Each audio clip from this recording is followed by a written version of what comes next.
All right, continuing where we left off, we had just been talking about how World War I ended. There was also at the end of World War I that worldwide flu pandemic, the influenza pandemic of 1918, and it kind of went into 1919 too. So it went from World War I all of a sudden to this terrible flu pandemic, and I think it was like a third of the people who got the flu died from it. So a lot of casualties from World War I, then a lot of casualties and sadness from the flu pandemic, a lot of fear. As you can imagine, we ourselves are going through a pandemic.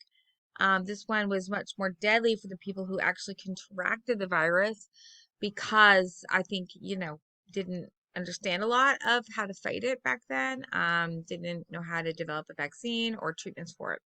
So a lot of people just died. And so you've got all of that mass death from both of those things, and the grief and the topsy-turviness of that. And the 1920s started, and people just kind of wanted to let loose. They were done with, grieving, and that kind of old world way the old world got washed away. That kind of like, I don't know, very formal way of looking at the world, the very formal dress and all that. And they, all of a sudden, women's dresses were at the knees when before they were at the ankles. I mean, that's a tremendous difference, or even above the knee. They wore, like I said, exposed shoulders. I mean, wow, silk stockings, bobbed hair instead of long hair, which is what women had prior to that. They even wore high heels. That's how the flapper would dress. And flappers often smoked, drank alcohol, danced to jazz music, which is, very offbeat and non-traditional compared to the waltzes of the earlier eras and things like that. And they often went out unchaperoned. And, in the 1800s, you could not go out unchaperoned. There were laws. Like, women couldn't even take a walk in many places at night without being chaperoned. It was illegal. And women couldn't wear men's clothes. That was illegal in many places in the 1800s. So there's a lot that changed at the beginning of the century and into that, first half or the beginning part of the early 20th, or the early 20th century, which is the beginning part of the 20th century. Society was certainly topsy-turvy in comparison to the bygone days of the 19th century. For their efforts during the war, women were finally awarded the right to vote by 1918 in England and by 1920 in the United States with the passage of the 19th Amendment to the Constitution. So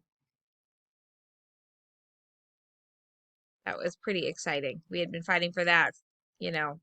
You remember Abigail Adams' letters to her husband during the Revolutionary War. Women were asking for rights, and that was 1776. Here we are in 1920. That's when they finally get the right to vote in the United States. So it took, how many years is that? 146 years? That's a long time to fight for the right to vote. So women finally could vote, and they were finally granted full citizenship and acknowledged as full human beings under the law. Finally, none of this part human, like I'm a femme covert, I'm covered by my husband, therefore I don't have any legal rights except for those that my husband, I'm under his umbrella, so I enjoy rights as he permits me to. No, so that is out the window. Finally women have full rights, full citizenship, they're full human beings under the law, they can vote in all elections, federal and state. No longer were women relegated to non-person or half-person status legally. So there's a cool video that I embedded in the lecture, and it's a Schoolhouse Rock video. I don't know if you grew up on those, but I did. When I used to watch, Saturday early morning cartoons, on, I think it was like ABC, they always would play these Schoolhouse Rock videos during the commercial breaks.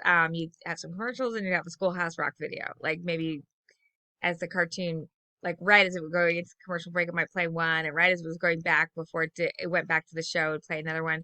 And these Schoolhouse Rock videos were awesome. They teach you all sorts of things. They were always really catchy tunes and animated, and they teach you things about like grammar or math or civil rights, like how a bill becomes a law. And this one that I embedded is called Sufferin' till suffrage, and it is one of my all-time favorites. It's about how women fought to eventually get the right to vote in the United States. So check that out. You don't want to miss that. That is a gem. It's really fun to watch. And it makes you feel really proud, you know? The women had come all that way. Finally, they got, after fighting for so long. And it's not to say this, that men also didn't fight. There were definitely men who fought for the right to vote too for women. Just for a long time, you know, their numbers they were outnumbered basically. But the tide finally shifted here, and it's fun to watch that video. The clip not only brings to life much of the history and the important people in the suffrage movement, like Lucretia Mott and Susan B. Anthony, and of course we studied Elizabeth Cady Stanton, who wrote a lot with Susan B. Anthony, like where Elizabeth Cady Stanton and Susan B. Anthony would collaborate on speeches together.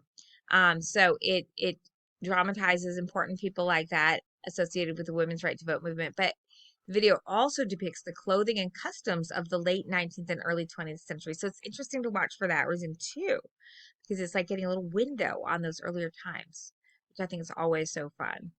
Women finally gaining full legal privileges and also enjoying the freedoms of education, employment, and even birth control. You know, remember Margaret Sanger, she started the first birth control clinics at that time, 1920s or so.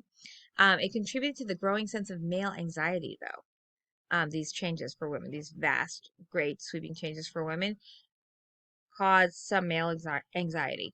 It spawned, or at least greatly exacerbated, it was spawned or greatly exacerbated by World War One, the male anxiety, that sense of male anxiety. And this contributed to it, not for all men, but of course for some men. No longer were men the ultimate master of all. Women had rights under the law and wanted to companionate marriages in the home instead of subjugating ones. Literary images of women also continued where the turn of the century femme fatale and new woman images left off. The femme fatale morphed into the dangerously liberated, fun-loving, but ultimately unfeeling flapper.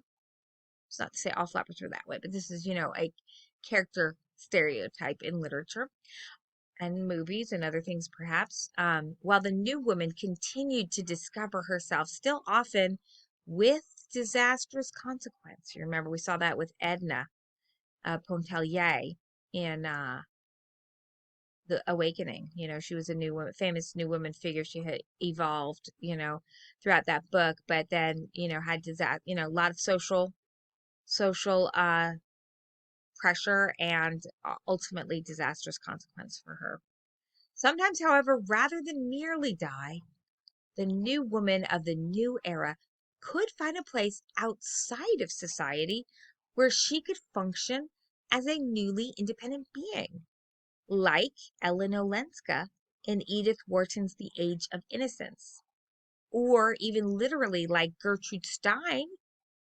She was a famous woman writer and poet from that time period, and her circle of expatriate artists in Paris. So they literally fled America and went to Paris and had this movable feast. That's the title that William Faulkner uses for a novel that he writes about that time period, where all these great writers are either like were intrigued by France and Paris from having served over there in World War One, or they had heard about it, or they maybe stayed, who knows, you know, or they had made friends there and they wanted to return. And so they all went over to Paris and spent all this time there just living and writing and exchanging artistic ideas. I mean, there were painters, dancers, writers, poets.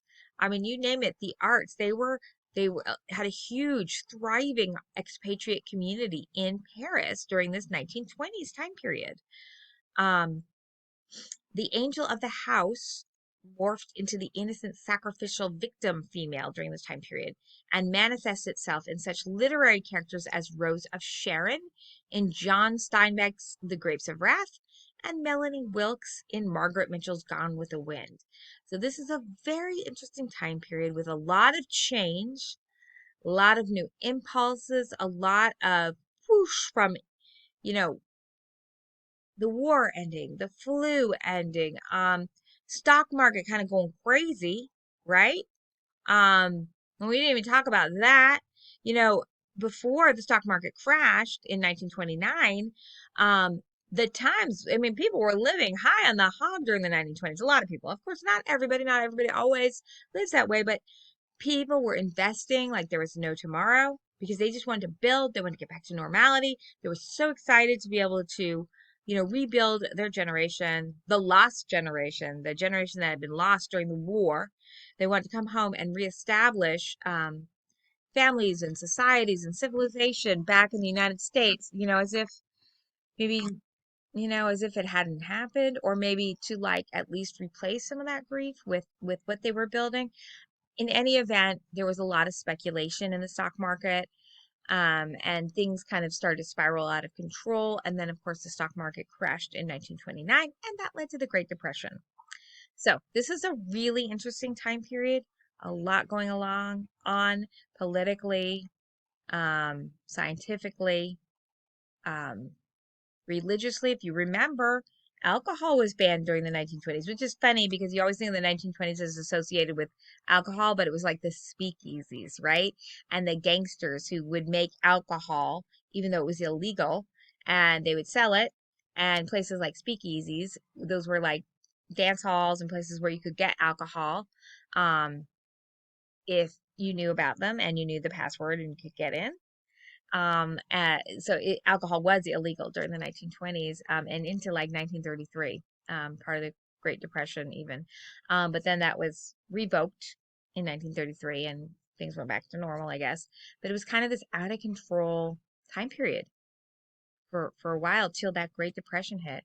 Out of control in like, I don't know, music. I mean, like jazz music evolved. I'm not saying that's out of control, but it's definitely a syncopated beat, definitely something new that Western civilization had not been enjoying up to that time period. It was very like on the beat, right? And then syncopation is ba-dum, bum, bum, ba-dum, bum, but well, I'm probably not doing a good job, but it's offbeat, very much like society was offbeat, right?